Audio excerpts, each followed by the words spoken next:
너희가 전에는 어두움이더니 이제는 주 안에서 빛이라. 빛의 자녀들처럼 행하라. 빛의 열매는 모든 착함과 의로움과 진실함에 있느니라. 새벽을 깨우는 거룩한 기도자 여러분, 생명의 말씀으로 인하여 세대를 분별하여 살아가는 주님과 동행하는 삶의 기쁨이 날마다 새롭기를 소망합니다. 오늘 우리가 읽어갈 말씀은 에베소서 5장 8절에서 14절까지의 말씀입니다. 음행과 탐욕으로 움직여지는 세상의 현실에 대하여 빛의 자녀로서 어떻게 살아갈 것인지, 세상의 현실과 그리스도인으로 살아가는 삶의 실제가 대조되어 있습니다. 에베소처럼 당대 대도시는 신전을 중심으로 해서 모든 종교 축제 안에 사회 경제가 움직여지고 있습니다. 그곳에서 살아남으려면 신전 축제에 동행하며 살아야 됩니다. 그 신전 축제에 참여하는 삶의 자리 안에는 에베소서 5장 3절부터 드러나고 있는 온갖 음행과 더러움과 탐욕을 쫓아 행하는 우상 숭배 현실을 벗어나기가 어렵다는 사실입니다. 그렇다면 우리는 비록 가시적으로 보이는 우상 숭배는 분별할 수 있는 현대적인 사회를 살아가고 있지만 보이지 않는 우상이 뭔지를 여러분 생각해 보신 적 있습니까? 우리가 그 빛과 어둠을 분별할 지혜가 그곳에 있어야 됩니다. 그 핵심은 하나님의 사랑받는 자녀로 서는 겁니다. 우리가 하나님의 사랑을 받았다면 우리 삶 안에 하나님의 사랑을 나누어 주는 일에 하늘의 기쁨을 가지고 살아야 되는 겁니다. 그러면 하늘의 기쁨을 가지고 살아난 그리스도인이, 특별히 에베소서 강조하고 있는 그리스도의 몸을 이루는 교회를 통하여 교회가 얼마나 세상에 하나님의 사랑을 실천하며 살아가는가, 거기까지 이르면 오늘날 교회가 우상을 섬기는데 어떤 우상을 섬기는지가 분별이 되지 않겠습니까? 이것은 무슨 어려운 얘기를 하고 있는 게 아닙니다. 주 안에서 그것이 사랑받는 자로서 여기 나타난 그대로 5장 2절에 그리스도께서 너희를 사랑하신 것 같이 너희도 사랑 가운데 행하라. 그 사랑 가운데 행하는 삶을 우리가 이건 이 본문 단락에서는 또 다른 측면으로 빛된 삶으로 설명을 하고 있는 겁니다. 예수님처럼 자기 희생으로 사랑을 실천하는 실제적인 삶으로 우리는 세상을 구원하려 하시는 하나님의 구원사에게 참여하는 겁니다. 가족이 무너져 간다 그럽니다. 왜? 사랑의 섬김이 잃어버려 세대 풍조에 휘둘리기 때문에 그렇습니다. 사랑을 실천하지 못하는 교회는 우상 숭배의 마음이 분열이 되어 있기 때문에 그렇지 않겠습니까? 그런 점에서 에베소서가 강조하고는 이전의 삶, 어둠과 빛의 검증이 필요한 겁니다.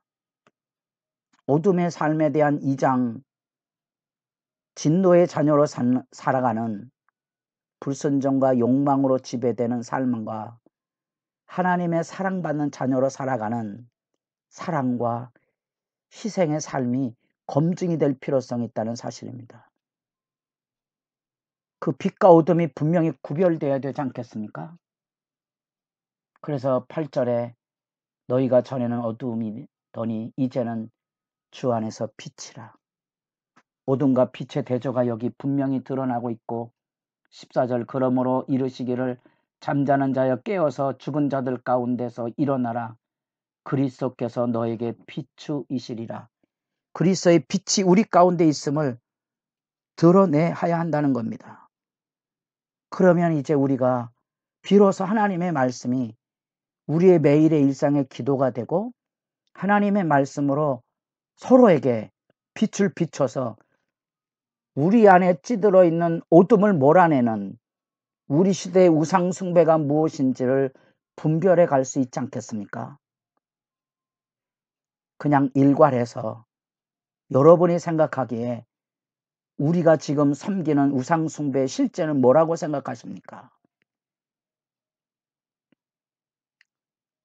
교회당 안에 많은 사람들이 십자가 예수를 잊어버려서 자기가 주인이 되는 큰 소리치는 자기 숭배 여전하지 않습니까? 교회당에 누가 높으냐 자기 숭배, 그게 빛과 어둠의 분별이 잘 안 되십니까? 우상 숭배 1차 과제가 예수를 믿지 않는 실체가 자기 숭배 아닙니까? 자기 뜻하고 잘못되면 때려잡는 거지요. 창세기 3장부터 시작된 자기 숭배는 결국은 하나님을 거역한 삶의 실체입니다. 자기 숭배자들이 그 믿음의 공허를 채우기 위해서 하나님 대신에 선택하는 것이 재물이지요. 돈을 숭배하는 거 아니겠습니까? 교회생활 돈 때문에 다 시험 들지 않나요? 왜? 거짓된 숭배를 하고 있는 거죠. 받은 은혜만큼 드리고 기쁘게 드릴 수 있다면 돈 문제에 휘둘리지 않을 텐데 받은 은혜만큼 드리려고 하지 않는 거지요. 왜? 본이 된 사람이 없기 때문에. 그 자꾸 시험이 드는 거예요. 돈 문제. 아닌가요? 그러면 여러분, 사람이 생활하는 생활 방식은 쾌락 추구에 남는 거 외에 없잖아요. 교회도 여전히 성적인 정결에서 벗어나지 못하고 먹고 마시고 즐기는 일에 현대를 지배하고는 온갖 욕망에 우리가 휘둘리며 살아가므로 교회가 교회다움을 잃어버린 모습이 여러분 눈에는 흑백처럼 분명하게 드러나지 않던가요? 그것이 이제 여기 말씀하고 있는 실제 얘기들입니다. 7절 말씀에 그러므로 그들과 함께하는 자가 되지 말라. 그들과 교제하지 마십시오. 세상 풍조에 춤추시면 안 됩니다. 흑백처럼 분명히 빛과 어둠을 구분하셔야 됩니다. 빛의 열매는 모든 착함과 의로움과 진실함에 있느니라. 주를 기쁘시게 할 것이 무엇인가? 시험하여 보라. 여기 시험하여 보라는 그 말은 냉정하게 살펴서 철저하게 분별하라는 겁니다. 우리 시대 안에 어둠과 빛이 뭔지, 여기 나타나고는 모든 착함, 기도해 보신 적이 있습니까? 이게 착하다는 말이 뭔지? 일반적으로 이 말은 선하다는 말, 선함, 양선 이런 말로 번역이 되는데 여기만 독특하게 착함이라고 했습니다. 왜냐하면 도덕적인 얘기를 하고 있기 때문에 그렇습니다. 얼마나 여러분 그리스도인이 착하다는 말을 표현을 쓰면 얼마나 어색합니까? 그리스도인들이 투쟁적인 존재가 됐어요. 욕망의 존재가 됐다는 겁니다. 오만한 존재가 돼 있다는 겁니다. 착함의 성질을 잃어버린 거죠. 왜? 빛과 어둠이에요. 드러내셔야 됩니다. 그건 아니라고. 착한 사람이 많아져야 교회가 빛이 되거든요. 어둠을 이길 수 있는 겁니다. 그런데 빛을 드러내지 못합니다. 착하다는 말 개념을 교인들이 잘 모릅니다. 그러다 보니 빛과 어둠이 희미해져 버린 거죠.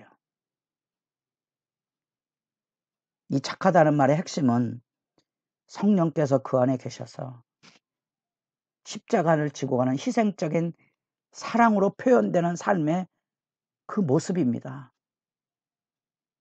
그 사람 착해. 우리는 생각할 때 도덕적인 개념을 가지고 있지만 실천적인 개념을 가지고 있다는 사실입니다. 자기 희생을 하십니까? 묵묵히 자기 희생을 하는 거죠. 근데 그 희생을 여러분 착한 사람 콤플렉스라 그래서 착하게 살아야지 그것이 아닙니다. 그리스도의 사랑 안에 기꺼이 양보하고 희생할 수 있는 마음이 내 안에 있는가를 검증해 보여야 되는 거죠. 여기는 지금 도덕을 얘기하는 거 아닙니다.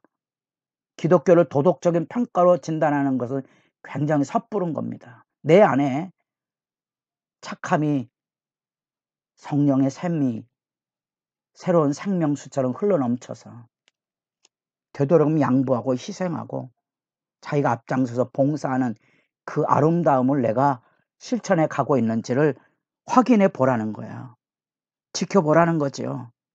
그래서 악이 여기 나타난 그대로 12절에 그들이 은밀히 행하는 것들은 말하기도 부끄러운 것이라. 그러나 책망을 받는 모든 것은 그 책망하는 것은 그것은 고발해 내는 겁니다. 이게 잘못됐다고 고발해 내는 거예요. 착함이라는 것이 그런 의미를 가지고 있습니다. 즐거우셔야 돼요. 의로움은 여러분 누구나 알고 있는 거잖아요. 올바름에 대한 얘기입니다. 그게 옳은가? 그게 주님을 기쁘시게 하는가? 그게 교회의 덕을 세우는 일인가? 세상의 의는 굉장한 데모와 같은 폭력적인 의로 지금은 변질된 사회를 우리가 살아가고 있습니다. 주님을 기쁘시게 하는 겁니까? 그게 덕을 이루는 겁니까? 덕, 서로를 세워주는 일. 이 세상에 절대 선은 없습니다. 절대 의는 없습니다. 고통받는 사람들에 대한 긍휼의 시각을 가지고 있는 게 의입니다. 선택해야 합니다. 어떻게 하면 고통을 줄여갈 수 있는지. 그래서 그 삶은 여기 나타난 진실. 진실은 진리에 대한 반응이잖아요. 거짓이 없어야 되죠. 그것이 우리의 기도 제목입니다. 믿음의 실제로서 그리스도의 빛을 실천적으로 우리 생활 안에 비추는 겁니다. 세상과 사년이 다르죠. 그게 뭡니까? 그게 뭡니까? 모든 착함, 의로움, 진실함입니다. 여러분, 하나님의 말씀이 외면되고 있는 우리 시대의 현실, 이런 믿음의 아름다운 강수가 흐르는 역사에 무지한 예배를 드리면 다라고 생각합니다. 헌금을 하면 다라고 생각합니다. 사랑이 흐르지 않는다면 그것이 어둠이라는 것은 말과 행동에 다 묻어나오지 않습니까? 하나님의 사랑받는 자녀로 서 있는지 내면을 돌아보시고 기도할 수 있기를 바랍니다.